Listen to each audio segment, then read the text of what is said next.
Magnus Carlsen, the #1 ranked player in the world, is so good at chess that he wins almost all his games with complete dominance. And while sometimes it can take hours to defeat his opponents, here are some of Magnus's fastest wins, where he destroyed his opponents within moments. Starting with this game against Sergei Karyakin, an extremely strong super grandmaster who has beaten nearly everyone. But this didn't scare Magnus, and with both players having 3 minutes on the clock, Magnus quickly started the game playing his pawn to e4, which Sergei responded to with e5. And after the first few developing moves, the position quickly turns into the Roy Lopez opening, which Magnus is more than familiar with. After trading the knight and bishop, Magnus instantly develops his knight, knowing exactly what to do. Sergei then castles, making Magnus consider options for a few seconds before castling his own king. After a few more moves being played, Magnus attacks Sergei's knight, which Sergei attacks and Magnus moves back, making Sergei think for a very long time before playing his pawn to g5.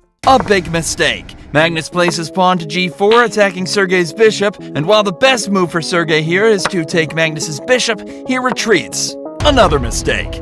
This is the beginning of the end for Sergei, and after moving his bishop back, Magnus starts launching a huge attack, quickly bringing his pieces closer and closer to Sergei's wide-open king. After Sergei moves his knight to e6, Magnus takes the open file, planning to use it to attack Sergei's king. Sergei knows he's in trouble. Now spending more time thinking, and after trading 2 knights and bishops, the two exchange a few more moves before Magnus trades rooks, bringing his queen in the game, which after Sergei attacks, Magnus plays queen g6 check, winning a pawn, and then winning a rook exchange. And after a few more shuffling pieces, Magnus delivers the final blow, moving his pawn to f6, which threatens checkmate after queen g7, completely destroying Sergei's chances at beating Magnus. But after the entire game, Magnus still had nearly 2 minutes left on his clock, spending only around a minute to defeat the Super Grandmaster. But this is nothing compared to Magnus's match with Master Espen Agdestein. Magnus starts with moving his pawn to g3, which Agdestein responds to with d5, the King's Fianchetto opening. After both players develop their starting pieces,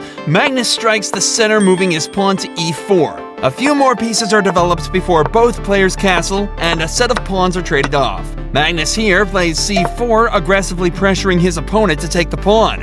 Agdestein starts tapping the table impatiently with a piece. A few moves after, and Magnus brings his knights into the game, having them both lining up to Agdestein's king, about to prepare a deadly attack. After playing his pawn to h6, and Magnus bringing his queen in, Agdestein makes a grave error, taking Magnus's knight, allowing Magnus to bring his rook into the game.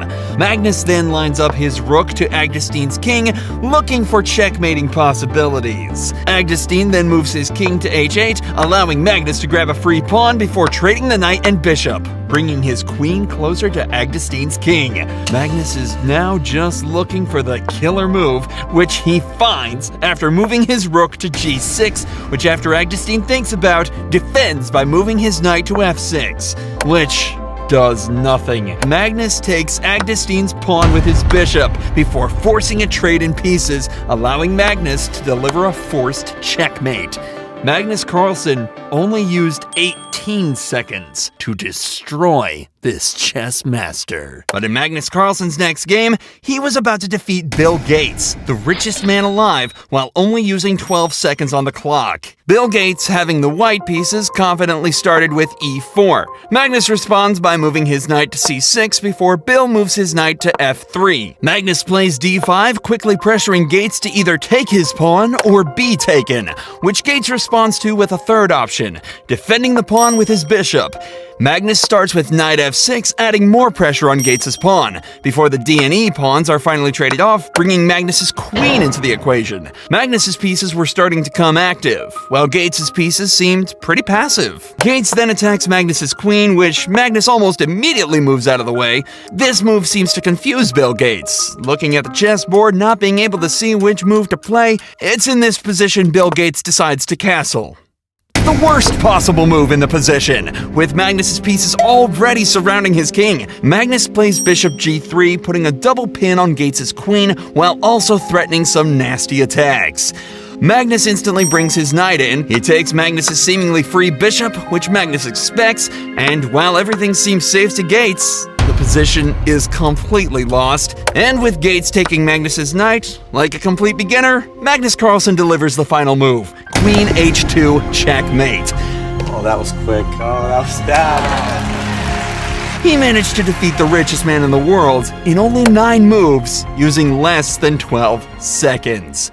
But Magnus's next feat is much more impressive, as when facing a famous explorer named Lars Monsen, who is also a very strong chess player, Magnus would only have a few seconds on his clock to checkmate his next famous opponent. Magnus starts the game by moving his pawn to e4, which his opponent responds to with c5, the Sicilian defense, and after their starting pieces are developed, Magnus starts the first move of his attack, moving his knight to a square looking to fork Monsen's pieces, forcing a trade, bringing his queen into the game. Already, Monsen is in a bout of trouble, attacking Magnus's queen, which Magnus retreats before both players develop a few more pieces and Monsen castles. After Monsen moves, Magnus starts pushing pawns towards Monsen's king, creating a big attack. Monsen spends a lot of his time thinking before retreating his knight, allowing Magnus to bring his knight in and push his pawn before trading off knights, taking Monsen's pawn. If Monsen takes this pawn, he's in big trouble, as Magnus's rook would come in, causing problems for his king. Monsen pushes his pawn forward, but Magnus brings his rook into the game before taking another pawn, then bringing his queen closer towards Monsen's king. And after a couple more moves, Monsen places queen to f7, allowing Magnus to capture it for free. A queen blunder. It is at this moment Monsen drops the clock, wasting a few seconds of Magnus's clock time before Magnus surrounds Monsen's king and promotes his pawn to a queen, checkmating Monsen as soon as he runs out of time on the clock. The players shake hands, with Monsen knowing Magnus had completely outplayed him in a matter of seconds.